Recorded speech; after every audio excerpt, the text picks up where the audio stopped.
Bonjour à tous, j'espère que vous allez bien. Bienvenue encore une fois à un nouvel épisode de Purpose Talk. Alors aujourd'hui, je suis avec une invitée spéciale, Martha, avec qui je vais parler d'un sujet très important, donc un sujet vraiment important dans la vie chrétienne, dans le milieu chrétien, surtout dans la jeunesse chrétienne. Donc aujourd'hui, nous allons parler de l'amitié chrétienne. Franchement, on voit beaucoup de choses, on remarque beaucoup de choses ces derniers temps. Dans nos églises, nos amitiés, on ne comprend plus rien. Tout est mélangé, on est perdu, on ne sait pas où on va avec certaines amitiés, on est confus. Franchement, c'est pas facile. Donc, il faudrait qu'on parle de ça. Il faudrait qu'on se dise les vérités pour qu'on puisse avancer avec des amitiés qui glorifient Dieu. Donc, nous allons aujourd'hui parler de l'amitié chrétienne sous la base du livre de 1 Corinthiens 13 à partir du verset 4 jusqu'au verset 7.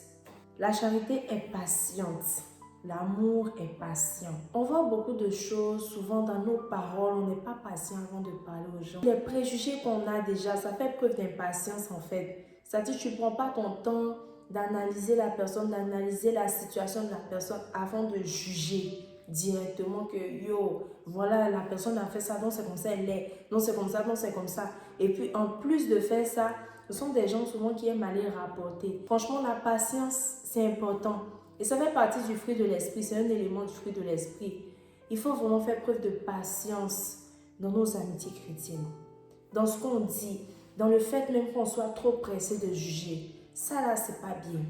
Il faut regarder la patience dans une amitié aussi au niveau du caractère. Il y a des gens qui peuvent arriver dans une amitié.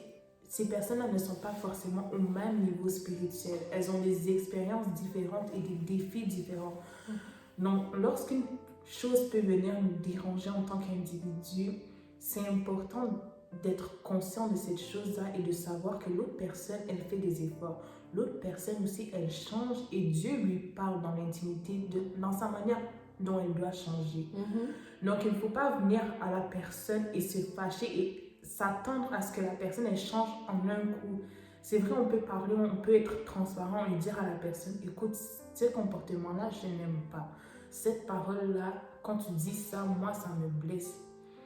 Donc, après, il faut s'adapter. Donc, des deux côtés, il y a des adaptations à faire.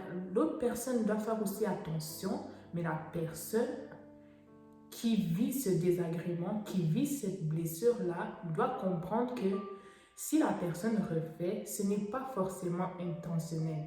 C'est que la personne, elle est en train de réaliser qui tu es, elle est en train de comprendre pourquoi avec toi, par exemple, ça ne se fait pas et pourquoi avec d'autres personnes, ça se fait. Après, la Bible dit, elle est pleine de bonté. Il faut faire preuve de bonté, c'est important. La méchanceté, là, ça n'a jamais envoyé quelqu'un quelque part. La méchanceté, c'est pas bien. Il y a des gens, ils se disent amis, on est chrétien, mais on est méchant l'un envers l'autre. C'est-à-dire, tu peux donner, tu peux partager, mais tu ne partages pas. Souvent, c'est dans les petites choses. Tu ne sais pas partager, tu ne sais pas donner ce que tu as. Petit. Souvent, c'est juste même ta camarade n'a rien à manger ou bien tu es en train de manger devant ton ami. Tu dis c'est ton ami de tous les jours, elle a faim. Tu ne peux pas lui donner un peu partager.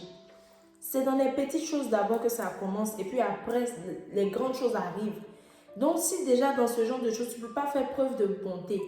Tu ne peux pas faire preuve de bonté en faisant un petit geste en fait gentil qui peut aider la personne ou un petit geste gentil qui peut soutenir la personne ou décharger la personne d'un fardeau.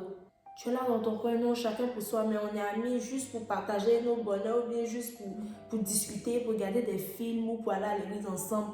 Mais après ça, toi, tu ne peux pas l'aider, tu ne peux pas être là pour elle, tu peux pas... Franchement, moi, je pense que c'est inconcevable.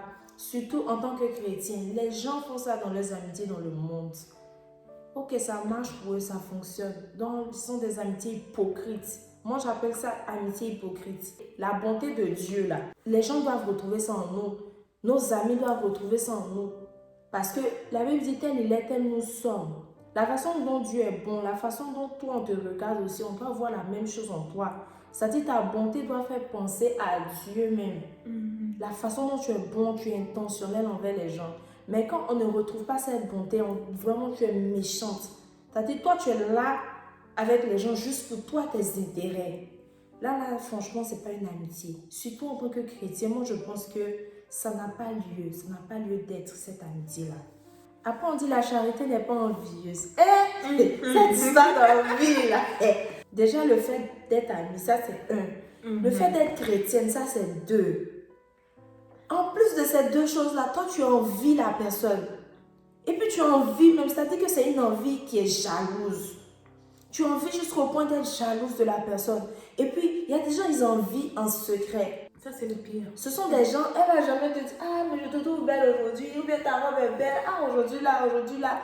Elle va jamais te faire des compliments, elle va jamais vraiment te dire que, ah, ce que tu as fait est bien aujourd'hui, je te trouve vraiment bien, ce que tu as accompli, c'est bien, rien. Elle va jamais faire ça. Mais elle va aller faire la même chose derrière ton dos en secret. Ou bien la personne va regarder tes accomplissements, ou bien va regarder certaines choses que tu as. Souvent même, c'est ce que tu portes. Ça, c'est entre nous les femmes. Bon, franchement, entre les sœurs chrétiennes, elle va regarder ce que tu portes. Elle ne va pas te dire que c'est beau, elle va aller acheter la même chose. Quand tu vois ça, tu es surpris. Mais ce n'est pas le fait que, ok, peut-être c'est une coïncidence, mais quand ça arrive 2, 3, 4 fois, on commence à se poser des questions. Tu peux porter tout ce que tu veux. Si tu veux, tu peux copier ce que je porte, tout ce que tu veux. Mais le fait de ne pas apprécier et puis de faire les mêmes choses et puis faire derrière, envier, toujours dire, ah mais toi-même, pourquoi pour toi elle est comme ça, moi je n'ai pas encore ça. Toi tu as déjà eu ça, moi je n'ai pas encore eu ça. C'est-à-dire que c'est le langage des gens qui sont jaloux. C'est pas bien. L'envie, la jalousie, c'est pas bien. Moi je pense qu'on doit se soutenir. Quand on est amis, on doit vraiment bannir l'envie et la jalousie parce que ça détruit beaucoup. L'envie et la jalousie, c'est à bannir. Mais derrière l'envie, derrière la jalousie, il y a beaucoup d'amertume, il y a beaucoup de chagrin, il y a beaucoup de blessures intérieures. Mais ça commence d'abord par la convoitise. Ça commence d'abord par le regard, ça vient dans la pensée, ça vient ensuite dans le cœur.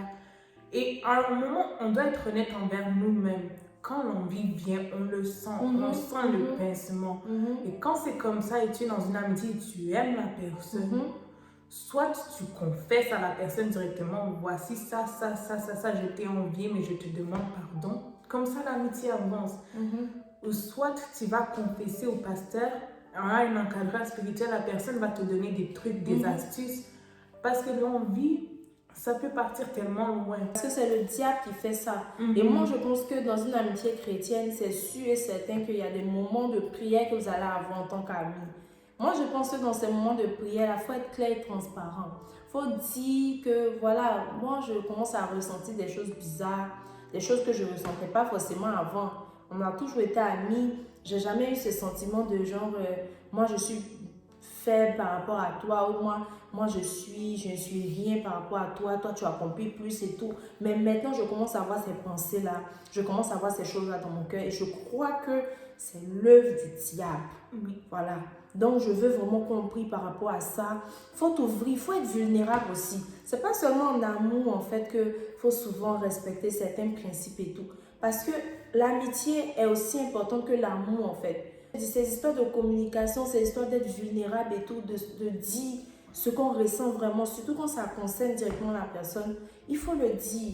Et moi, je pense que c'est une chance, c'est une grâce qu'on a d'être chrétien.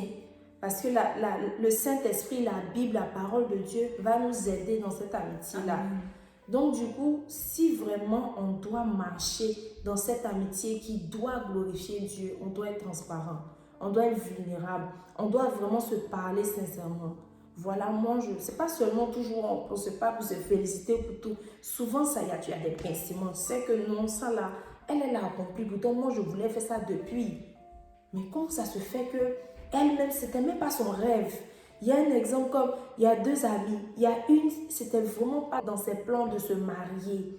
Genre, elle minimisait, elle banalisait tout le temps le mariage. C'était l'autre amie qui lui parlait tout le temps. Moi, je veux me marier. Qui était tout le temps excitée, en fait. Mais il se trouve que c'est elle qui n'est pas excitée, qui s'est mariée avant celle qui était plus excitée. Mais là, ça a commencé à créer la jalousie. L'autre a commencé à dire, mais non, mais pourquoi elle n'était même pas intéressée par le mariage? Comment ça se fait que elle a rencontré quelqu'un avant moi, la personne l'a épousé, puis c'est un homme bien, et puis genre, pourtant elle voulait pas, c'est moi qui voulais. Donc du coup, souvent il y a des frustrations comme ça, c'est valable. Genre, on te comprend parce qu'on est des êtres humains. Oui. En fait, il y a des choses, on ne peut pas échapper. Il y a des choses, tu vois, tous les êtres humains aiment les bonnes choses. Surtout quand c'est ton rêve, tu aspires à ça, et puis tu vois quelqu'un réaliser ça. Pendant que la personne ne désire pas ça comme toi, ça peut faire mal. Parce que tu te dis, elle, c'est pas la chance qu'elle a. Ouais, c'est pas la grâce qu'elle a. Mais elle est en train de minimiser ça. Pendant que moi, je voulais. Donc, souvent, il faut être vulnérable, il faut dire. Il faut dire, il faut parler, il faut prier ensemble. Prier ensemble, c'est important. Vraiment, moi, je pense que c'est important. Même si vous n'avez pas prié, toujours vous deux, mais au moins chacune de son côté, prie souvent pour son ami, pour ses amitiés. C'est important aussi. La charité ne se vante point. L'amour ne se vante point. Se vanter là. On ne fait pas ça. On ne fait pas ça. Tu n'es pas vulnérable. Tu n'es pas en train de dire que, ok, j'ai des soucis aussi. Tout le temps, c'est toi. Tu viens te vanter. Non, on m'a donné une promotion. Chaque semaine, toi, tu as promotion au travail. Il y a des gens aussi qui mentent beaucoup. Il y a des gens qui mentent beaucoup aussi. Même si on est chrétien, le diable, il travaille. La Bible dit quoi? Il tourne, il rôde, il cherche qui va dévorer. Donc, il attend la petite occasion, la petite porte qui est ouverte et puis il frappe. Donc, toi, tu es là, tu es en train de donner, tu es en train d'ouvrir une porte au diable, toujours venir te vanter. Tes amis là, ça ne va pas elles toutes dans leur vie.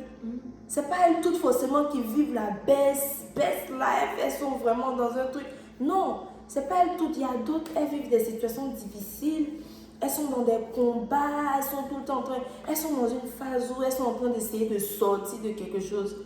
Toi, toujours, tu viens te vanter. Moi, je suis comme ça. Moi, j'ai ci. Moi, j'ai... Mais c'est pourquoi? Non, mais oui, même si vous êtes chrétien, même si vous êtes chrétienne, ça ne va pas marcher. Franchement, ça ne va pas marcher. Le diable, il peut toucher le cœur de quelqu'un négativement pour te faire du mal, même si c'est ton ami proche comme ça. Le diable peut l'utiliser, même si elle prie comment. Tu ouvres une porte, c'est toi qui es en train d'ouvrir la porte. Et si elle n'est pas forte spirituellement, elle n'est pas en train de prier, continuer à s'accrocher à Dieu là, le diable va l'utiliser contre toi. Donc il faut faire attention aussi à se vanter. Non, mais honnêtement, la vantardise, c'est à éviter à tout prix. Ça crée tellement des blessures, mais d'une manière sournoise. Oui. Comme sur le coup et tout, en tant qu'être humain, on va être fier de la personne. Ah, tu as une promotion, que Dieu te bénisse, gloire à Dieu. Une fois, deux fois, trois fois. Mais ça, c'est un péché cadeau. Tu n'aides pas la personne et tu n'as même pas de considération pour la personne. Tu ne la considères pas. Parce qu'à un moment, tu vas réfléchir et tu vas te dire, ah, moi, je parle beaucoup de mes promotions, je parle beaucoup de ce qui va bien dans ma vie. Mais l'autre personne, quand elle parle, qu'est-ce qu'elle dit? À un moment, il faut réfléchir. Il faut vraiment voir les choses en face. À un moment, il faut t'asseoir, il faut regarder. Il faut regarder. Et puis, c'est ça aussi. Tu vois que ça ne marche pas là. Si c'est vraiment dans un domaine, tu peux l'aider. Tu peux aider. Mais toi, toujours, tu parles, tout va bien. Ça aussi, moi, je pense que ça touche un peu l'égoïsme là. Parce que tu n'es pas seulement là, elle n'est pas seulement là pour écouter ta vie. Et puis, généralement, ces gens-là, ils ne vont pas demander comment toi, ça va chez toi. Genre, comment, et toi? Ça ne t'intéresse pas. Tu as fini de donner toutes tes bonnes nouvelles. Bon, ok, on se voit après. Porte-toi bien. Et tu sais pas ce que la personne vit. Ça pique dans le cœur, surtout comme si tu as fini de venir verser toutes tes victoires, tout ce que tu as fait pour toi. Voilà ta camarade, tu la laisses. Et puis c'est ça même qui rend plus aigri. Le diable va comme ça mettre ses pensées là. Il va tourner ça comme ça, même si ce n'est pas tes intentions. Là, le diable va commencer à mettre ça dans sa tête. Non, elle est venue pour te narguer. Elle est venue pour te montrer que tu n'es rien. Tu as vu, Dieu fait des choses dans sa vie, vous êtes amis, mais toi, Dieu fait rien. C'est comme ça le diable joue maintenant avec les identités des gens. Est-ce que toi-même tu es vraiment chrétienne? Vraiment. C'est comme ça commence et puis après ça déraille. Les gens deviennent sorciers, mais ils sont assis dans l'église, ils sont sorciers. Hein? Elle ne sent point d'orgueil. Si. Charité, l'amour ne sent point d'orgueil. L'orgueil dans l'amitié. Maintenant, il faut parler. En tout cas. L'orgueil, c'est un autre truc là, à ne pas développer, s'il vous plaît, Seigneur. Si vous avez ça, soyez délivrés. Parce que l'orgueil, ça n'amène nulle part. Il faut savoir s'humilier. Ça détruit les amitiés. Tu ne peux pas toujours être supérieur à l'autre. Vois l'autre comme ton égal. C'est ça. Faut pas toujours te montrer, non, toi tu es comme si, toi tu... Non seulement ça détruit l'amour, mais ça détruit aussi les amitiés. Souvent on pense qu'il y a des choses, c'est juste pour un fait d'amour. Il y a d'autres, on peut faire ça sur les amis. Les amis aussi, ce sont des êtres humains. Orgueil, orgueil, orgueil, tu es comme ça, tu es comme si. Toi, tu ne demandes pas pardon. Toi, tu fais pas ci. Toi, tu te rabaisses pas. Toi, tu ne prends pas conseil. Toi, tu...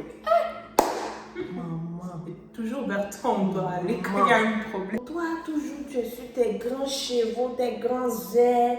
C'est toi, la matière. Attitude. Attitude. Attitude.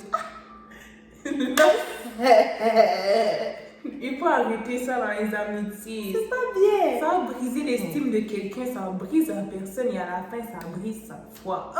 On est des chrétiens. Souvent, il y a l'impression qu'on oublie ça. Hein. Dans nos amitiés, il y a l'impression qu'on oublie qu'on est des chrétiens en fait. Parce qu'on fait des choses. L'autre même te regarde et puis tu te demandes, mais attends. Dieu là, il peut travailler ton caractère. Il faut demander à Dieu, Seigneur, voilà mon caractère, il faut travailler dessus. Vraiment, je me livre tout. Il faut travailler parce qu'à ce rythme-là, je ne veux avoir personne dans ma vie. Même avec ta famille, tu es en conflit parce que ton orgueil, ça ne marche pas. Toujours quand vous vous rencontrez, ça ne fait pas 5 minutes. Mais le problème de l'orgueil, c'est que la personne elle-même ne sait pas qu'elle est orgueilleuse. Il y a ça aussi. Tu peux ne pas savoir que tu es orgueilleuse ou que tu es orgueilleux. C'est pour ça qu'il faut écouter aussi les autres. Il faut t'ouvrir aux autres, mais il faut écouter aussi ce qu'on te dit. Tu entends ça 1 fois, 2 fois, 3 fois, 4 fois dans la bouche de différentes personnes. À un moment, assois-toi et puis réfléchis. Mais le problème de l'orgueil, c'est que non seulement la personne ne le sait pas, mais ça bloque ses yeux spirituels, ça bloque ses oreilles spirituelles. Et Dieu ne peut pas te parler, Dieu résiste aux orgueilleux. C'est ça, Dieu résiste aux orgueilleux. On n'a pas pu aller au travers de tous les versets aujourd'hui. On a pu partager, ne serait-ce qu'un peu de ce que le Seigneur nous a inspiré. Et nous croyons que nous allons continuer dans les prochains épisodes. Donc sur ce, merci beaucoup d'avoir visionné la vidéo. J'espère que vous avez aimé. N'hésitez pas à commenter, à mettre un pouce, à partager et surtout à vous abonner. Donc merci beaucoup Martha d'avoir été notre invitée d'aujourd'hui. Et que le Seigneur vous bénisse. On se dit à la semaine prochaine pour un nouvel épisode de Purpose Talk.